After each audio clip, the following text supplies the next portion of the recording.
قبل ما يكون في كاميرا كان في نحت على الجدران. قبل ما نتصور بالموبايل كنا بنرسم على الورق البردي.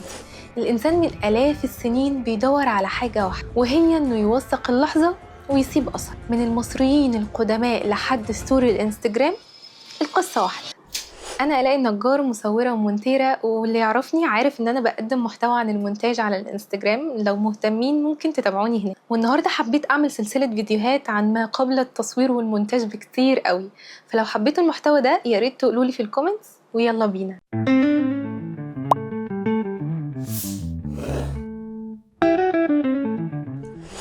من أول لحظة في التاريخ الإنسان كان بيدور على طريقة يسيب بيها أثر، لكن التوثيق زمان كان صعب قوي، محتاج موهبة، وقت وفلوس، وكمان كان للأغنياء بس. لو كنت ملك أو كاهن أو راجل مهم يعملوا لك تمثال، ولو مش قادر تكتب اسمك أو ترسم شكلك على جدار وتستنى الزمن بقى يحفظك. من أكتر الحضارات اللي فهمت قيمة التوثيق كانت مصر القديمة. التمثال عندهم مش مجرد ديكور، كان رمز للخلود. كانوا بيؤمنوا إن الجسم لما بيتحلل التمثال بيكمل دوره، الروح بترجع له من جديد، فكان لازم التمثال يمثل الشخص ولو بنسبة بسيطة ويحافظ على هيبته. وأشهر مثال على ده تمثال معروف باسم شيخ البلد، اللي اتعمل في الأسرة الخامسة حوالي سنة 2450 قبل الميلاد. ومن التمثال للنقش على الجدران، بدأوا ينحتوا ويرسموا على الجدران على المعابد والمقابر زي معبد الكرنك ومعبد نفرتاري.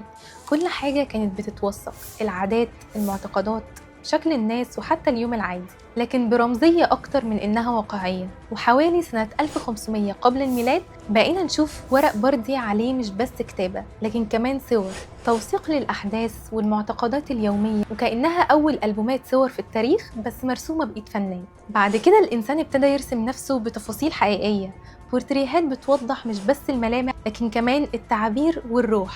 أشهرهم تمثال النحات باك هو ومراته، وبورتريهات الفيوم مشهورة قوي اللي كانت بتتعلق على توابيت المومياوات. نفس فكرة صورة البروفايل دلوقتي، ملامح حقيقية جدا. في العصور الوسطى اللوحات كانت بس للملوك ورجال الدين، الوشوش فاضية، مفيش مشاعر ومفيش روح. لكن في عصر النهضة الإنسان بقى جوه اللوحة، بقينا نشوف ملامحه، نظرته، نوره وظله. بقت اللوحة بتحكيه هو مش بس تمجده. ولما ظهرت الكاميرا سنة 1839 الدنيا كلها اتغيرت. التوثيق ما بقاش محتاج نحات أو رسام، بقى صورة تتاخد في لحظة. ومع تطور الكاميرا بقينا نوثق كل حاجة. اللحظة ما بقيناش بس بنصورها، دي كمان بنشاركها على السوشيال ميديا. توثيق اللحظة مش حاجة جديدة، دي فطرة إنسانية قديمة.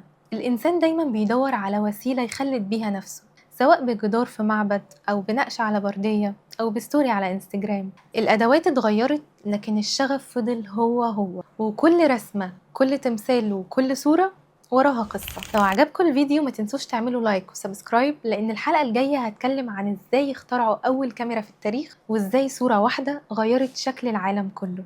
وقولولي في الكومنتات لو كنت عايش في عصر قبل الكاميرا كنت تحب توثق نفسك ازاي.